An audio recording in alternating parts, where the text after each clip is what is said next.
નમસ્કાર દર્શક મિત્રો, ગુજરાતમાં સ્થાનીય નિકાય ચુનાવની ચૂંટણી ડિક્લેર થઈ ગઈ છે. આવતા થોડાક સમય પર ચુનાવ થવાના છે, જેમાં નગરપાલિકા, મહાનગરપાલિકા, તાલુકા પંચાયત, જિલ્લા પંચાયત વિસ્તારમાં ચૂંટણીઓ થવાની છે અને જેના માટે પાર્ટીઓના દફતરો પર મોટી મોટી લાઈન લાગશે.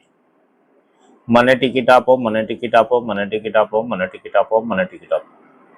પણ જે લોકો ટિકિટ લેવા માટે જાય છે, કોના માટે ટિકિટ લેવા જઈ રહ્યા છે? જનતા માટે કે પોતાના માટે? જનતાના ભલું કરવાના કે પોતાના ભલું કરવાના? પોતાના પદ ઊંચા કરવાના છે કે પછી જનતા માટે એ લોકોનો કામ કરવા માટે જોશ છે કે અમે અમારા વિસ્તાર માટે કામ કરવું છે ને અમને ટિકિટ મળવી જોઈએ, એના માટે અમે પાર્ટીના દફતરે આવેલા છે. કોઈ બી પાર્ટી હોય, પાર્ટીથી આપણે કંઈ લેવા દેવા નથી. તો પાર્ટીના જે અધિકારીઓ છે, જે જિલ્લા અધ્યક્ષો છે, એમને પણ એ વસ્તુનો વિચાર કરવો જોઈએ. ગુજરાતમાં અમુક પાર્ટીઓ એવી છે જે કોઈને પણ ટિકિટ આપી દેશે તો એ માણસ જીતી જશે. એને સામે બીજી જે પાર્ટીઓ છે પોતપોતાના માણસ ઉભો કરતી હોય છે. પણ જે બીજી પાર્ટીઓ છે એને એ વસ્તુનો વિચારવું જોઈએ કે અમે હારવાના તો છે, તો કેમ આપણે સારા વ્યક્તિને ઊભા નહીં કરીએ, જેથી પ્રજામાં એક મેસેજ જાય કે ભાઈ અમે અમારા વિસ્તારમાં ભણેલા ગણેલા વ્યવસ્થિત માણસને મૂકેલું છે ને એ પોતાના વિસ્તાર માટે કંઈ તો કરશે. ભલે એ માણસ જીતે કે નહીં જીતે, પણ જનતા સમક્ષ એક મેસેજ જશે કે ભાઈ આ જે બીજી પાર્ટી છે એનો માણસ, આ જે પાર્ટી છે જેને કોઈ પણ લડત વગર મત મળી જશે, એના કરતાં એ માણસ સારું છે. તો કહેવાનો મતલબ મારું જે કહેવાનો મતલબ છે એ એક જ છે કે જે શરૂઆત છે એ કોને કરવાની? જે નિયમ ચાલતો છે કે ભાઈ ભગવાળા વ્યક્તિઓને સીટ આપી દેવાની, એ લોકો જીતીને આવી જાય છે ને જેમ તેમ કરીને પોતાના 5 વર્ષ પૂરા કરે છે, જેમાં એ લોકોના પોતાના મત વિસ્તારમાં 5 વર્ષ સુધી જતા નથી. પાર્ટીના કાર્યક્રમો કરે છે, રિબીનો કાઢે છે, જલસાઓ કરે છે. સાથે સાથે જે જનતાઓના પ્રશ્ન છે એ એમના એમ જ રહેતા હોય છે, એમના વિસ્તારોમાં કંઈ કામ થતું નથી. તો જે મત આપવાની જવાબદારી જનતાની છે એ બધા જાણે છે. મોટી મોટી પાર્ટીઓ જીતે છે તો જનતાના મતના આધાર પર જીતે છે. તો જનતા મત આપીને માણસને જીતાડે. જનતા પોતાના માથે જે માણસને જીતાડવાની જવાબદારી લેતી હોય છે, તો તેને રાજનીતિમાં ચયન કરવાનું પણ અધિકાર જનતાને મળવું જોઈએ ને હવે એ અધિકાર સોશિયલ મીડિયાના થકી જનતાને મળી ગયેલો છે. કેમ કે કોઈ પાર્ટી તમને પૂછવા નહીં આવે કે તમારા મત વિસ્તારથી કયા માણસને ઊભા કરીએ. કોઈ આજ સુધી પૂછવાયું? એ પોતાનો કેન્ડિડેટ ડિક્લેર કરી દે છે ને તમે મત આપી આવો છો. તો તમારે કોણને મત આપવાના એ ડિસાઇડ કોણ કરવાના? પાર્ટીના મોટા મોટા નેતા કે આજે હું છું, મારે કોણને મત આપવાના એ ડિસાઇડ કોણ કરશે? મારે જ કરવું પડે. આવી રીતે જનતાએ વિચારવું જોઈએ કે પોતાના મત વિસ્તારમાં કયા માણસને ઊભા રાખવાનો એનો વિચાર પણ જનતાએ કરવું પડે. તો જ સોસાયટીઓ સુધરે, તો જ રસ્તાઓ સુધરશે, તો જ ગટરો સુધરશે, તો જ તમને પીવાનું પાણી વ્યવસ્થિત મળશે, તો જ તમને બીજી સુવિધાઓ જો તમારા મૂળભૂત અધિકાર છે તે મળશે. હવે નવસારી જિલ્લાની આપણે વાત કરીએ છીએ તો નવસારી જિલ્લાના ઘણા બધા મુદ્દાઓ છે. નવસારી વિસ્તારમાં મોટા ભાગે આદિવાસી વિસ્તારો છે. તમે આવા ડાંગ બાજુ જાઓ, વાંસદા જાઓ, વાંસદા જે નવસારી જિલ્લામાં આવે છે. ચીખલીના અંદરના ગામડામાં જાઓ, તમે મરોલીના અંદરના ગામડામાં જાઓ તો ત્યાં સ્થિતિ ખૂબ જ ખરાબ છે. લોકો પતરાના ઘર બનાવીને રહેતા હોય છે. અમુક લોકોના તો ઘરમાં દીવાર પણ નથી, પ્લાસ્ટિકની જે કોથળીઓ છે એ લગાવેલ છે.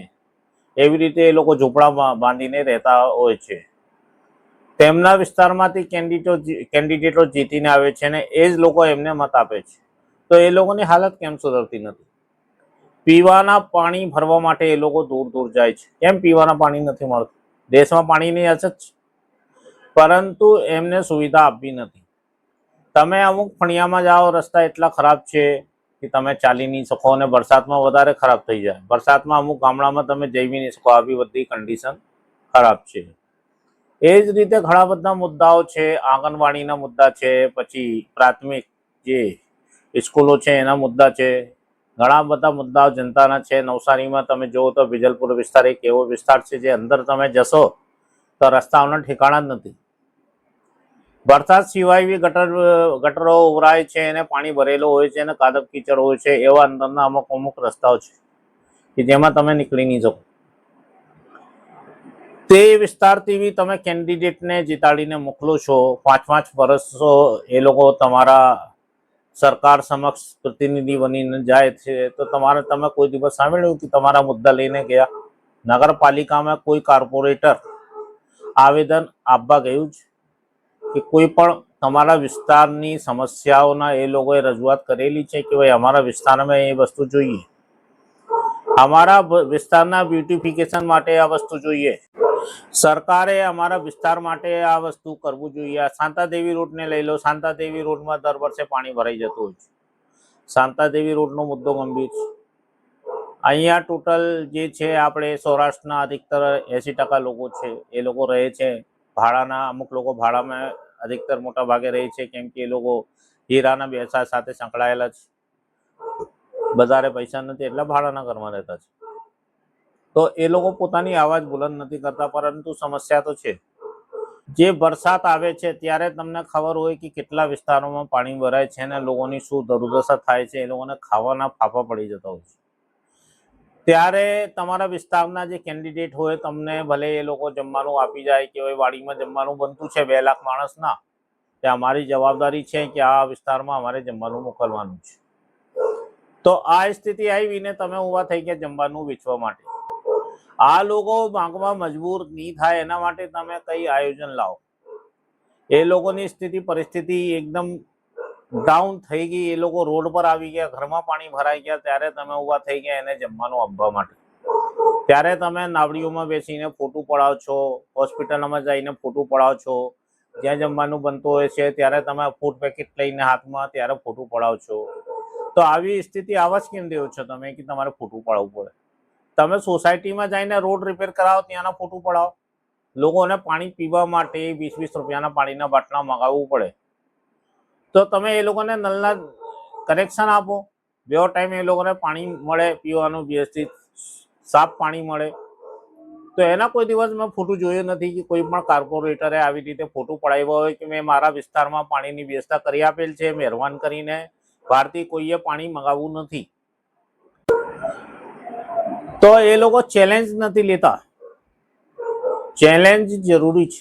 પરિસ્થિતિ સમસ્યાના નિકાલ માટે ચેલેન્જ બહુ જરૂરી છે. બાકી તમે તમારા કામ કરો તો જનતા તમને મત આપવા તૈયાર છે, પરંતુ જનતા બોલી છે. જનતાને પોતાના કામથી ફુરસત નહીં મળે. સવારે નીકળી જાય, રાતના આવે. અમુક લોકો તો ટ્રેનોમાં ધક્કા ખાય છે. સવારે 5 વાગે ટિફિન લઈને જાય અને રાતના 11 વાગે ઘરમાં ઘૂસે. એ લોકોને કંઈ પડેલી નહીં મળે. જ્યારે મતદાનનો ટાઈમ આવે ત્યારે વિચારીને જાય છે કે ભાઈ મારે આ જ પાર્ટીને મત આપવાનું છે, વાર્તા પૂરી. હવે આ પાર્ટીને મત આપવું છે, કયો કેન્ડિડેટ છે, ઓળખે છે નથી ઓળખતા, એનો કંઈ મતલબ નહીં મળે. ખાલી એનો જે ચિહ્ન છે એના પર આપણે મત આપીને આવી જવાનું. એમાં એ લોકો લિસ્ટ બી નથી જોતા કે લિસ્ટમાં ટોટલ કેટલા કેન્ડિડેટ છે ને કોણ કોણ છે ને એમાં કોણ યોગ્ય છે. ભાઈ તમારા જે તમને લિસ્ટ આપી છે 30 જણ છે કે 25 જણ છે, તો તમે ભણેલા ગણેલા છે, મા બાપે ભણાવ્યું છે, ગણાવ્યું છે, કેમ કે તમે તમારા ફેસલા તમે જાતે કરી શકો. જ્યારે તમે છોકરી જોવા જાઓ લગ્ન માટે, ત્યારે 4 છોકરી જોવો છો, ત્યારે કોઈ બ્રાન્ડ જોઈને નથી આવી જતો કે ભાઈ મારે તો હવે આંખ બંધ કરીને એના સાથે લગ્ન કરી લેવાનો, ભલે જે થાય તે. કેમ કે બુદ્ધિ વિવેક કોને આપેલ છે? મા બાપે આપેલ છે, અમારી શિક્ષાએ અમને આપેલ છે. પોતાના માટે યોગ્ય વરના ચયન કરવાનું એ અધિકાર બધાને છે. એવી રીતે પોતાના માટે યોગ્ય કેન્ડિડેટનું ચયન કરવાનું, આપણા વિસ્તાર માટે યોગ્ય કેન્ડિડેટને ચયન કરવાનો અધિકાર પણ તમને છે. તમે તમારા અધિકારના પૂરતું ઉપયોગ નથી કરતા ને જેના ફાયદા જે રાજનૈતિક પાર્ટીઓના જે કેન્ડિડેટો ઉઠાવે છે, તમારા મત લઈ જાય છે, જીતી જાય છે, પછી 5 વર્ષ સુધી દેખાય નહીં. એ લોકો પોતપોતાના જે હમણાં તો બહુ સારી વાતો એ લોકો ફેસબુક પર, ટ્વિટર પર બધી જગ્યા લખશે. પોતાના 5 વર્ષ સુધી પછી પોતાના મત વિસ્તારની વાત નહીં કરશે, ખાલી જે પાર્ટીની વાત કરશે. આજે પાર્ટીમાં શું થયું, આજે કોણ આવ્યો, આજે કયા ઉદઘાટન થયું, આજે શું કાર્યક્રમ થયું, આજે અમે અહીંયા રિબિન કાપીને આવ્યા, આજે આ મુહૂર્ત કરીને આવ્યા, આજે પેલું કરીને આવ્યા, આજે પેલું કરીને આવ્યા. એના 5 વર્ષ સુધી તમને ફોટો દેખાશે. મારી વાત ખોટી હોય તો તમે તમારા વિસ્તારના જે કેન્ડિડેટ છે એના 5 વર્ષના તમે ફેસબુકના અને બધા ચેક કરી શકો છો, એમાં એ જ વસ્તુ દેખાશે. જનતાની સમસ્યા શું છે 5 વર્ષનો કોઈ પણ એક રેકોર્ડ એમના ફેસબુક કે એના કોઈ પણ સાઇટ પર દેખાશે નહીં. પોતાના મત વિસ્તારમાં જો ગટર ઉભરાતી હોય તો એના જે ફેસબુક સાઇટ છે એના પર તમને ફોટો નહીં દેખાશે. પોતાના વિસ્તારમાં કેટલા લોકો બહારથી પાણી મંગાવે છે એ લોકો કોઈ દિવસ પોતાના ફેસબુક પર કેમ મૂકશે નહીં? એના કરતાં સારા વ્યક્તિને લાવો જે તમારા માટે કામ કરે, તમારી અવાજને બુલંદ કરે, તમારી અવાજ માટે લડત આપે. એવા વ્યક્તિને આગળ લાવવાની ખૂબ જ જરૂરી છે. ધન્યવાદ.